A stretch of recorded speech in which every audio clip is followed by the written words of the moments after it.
Bonjour à toutes et à tous. Aujourd'hui, on s'attaque à un document que tout le monde croit connaître par cœur, mais qui est souvent un vrai parcours du combattant, le CV. L'idée, c'est simple. Comment on transforme un CV qui finit à la poubelle en un véritable sésame pour l'entretien? Bref, comment on passe d'une liste un peu ennuyeuse à une histoire qui donne envie? Allez, on entre direct dans le vif du sujet avec ce chiffre. 6. 6 petites secondes. Ça peut paraître fou, mais c'est la dure réalité du recrutement. C'est le temps moyen qu'un recruteur passe sur un CV au premier coup d'œil. C'est brutal, c'est incroyablement court, et c'est ça, le vrai défi.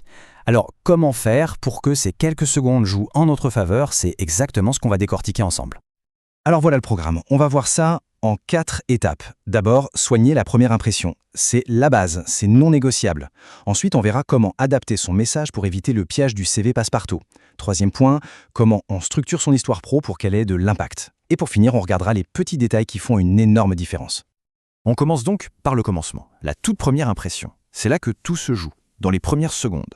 Et il y a deux choses qui peuvent être rédhibitoires d'entrée de jeu, une présentation négligée et bien sûr, les fautes d'orthographe. Bon, là on voit tout de suite ce qui marche et ce qui ne marche pas. D'un côté, on a tout ce qui agresse l'œil et qui fait franchement amateur. Et de l'autre, la solution. La simplicité, la clarté.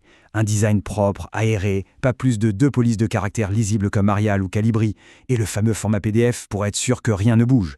Ça envoie un message de professionnalisme et d'attention aux détails. Et là, on arrive à l'ennemi numéro 1. C'est radical, mais c'est comme ça. Une seule faute et la candidature peut sauter. Pourquoi? Parce que ça envoie un signal hyper négatif, un signal de manque de rigueur. La logique du recruteur est simple. Si le CV n'est pas soigné, est-ce que le travail le sera? Alors, pour éviter le chaos direct, il y a une méthode toute simple, en 4 temps. D'abord, on laisse reposer le CV. On y revient quelques heures plus tard avec un œil neuf. Ensuite, on le lit à voix haute. C'est une technique super efficace pour repérer les phrases qui sonnent mal. Évidemment, on passe par un correcteur automatique, mais attention, sans lui faire une confiance aveugle. Et enfin, l'étape la plus importante, celle qu'on oublie trop souvent, on le fait relire. Un regard extérieur, c'est ce qu'il y a de mieux pour voir les petites coquilles que notre cerveau ne voit plus. Allez, on passe à la deuxième partie. Une fois que la forme est nickel, il faut s'attaquer au fond. Et là, l'erreur classique, c'est le CV générique, celui qu'on envoie à des dizaines d'entreprises sans rien changer, et les compétences listées de manière super floue.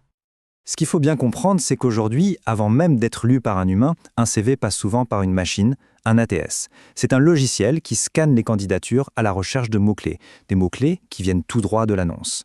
Donc si le CV ne contient pas ces mots, il est tout simplement rejeté. Le CV générique, il a donc très peu de chances de survivre à ce premier filtre. L'autre gros piège, c'est la section compétences. Qui n'a jamais écrit motivé, dynamique, polyvalent? Le problème, c'est que ces mots sont tellement utilisés qu'ils sont devenus complètement creux. Ils n'apportent aucune preuve, aucune info concrète. Un recruteur, il ne cherche pas des adjectifs, il cherche des compétences démontrables. Alors comment on fait pour bien présenter ces compétences? Eh bien, il faut être structuré et précis.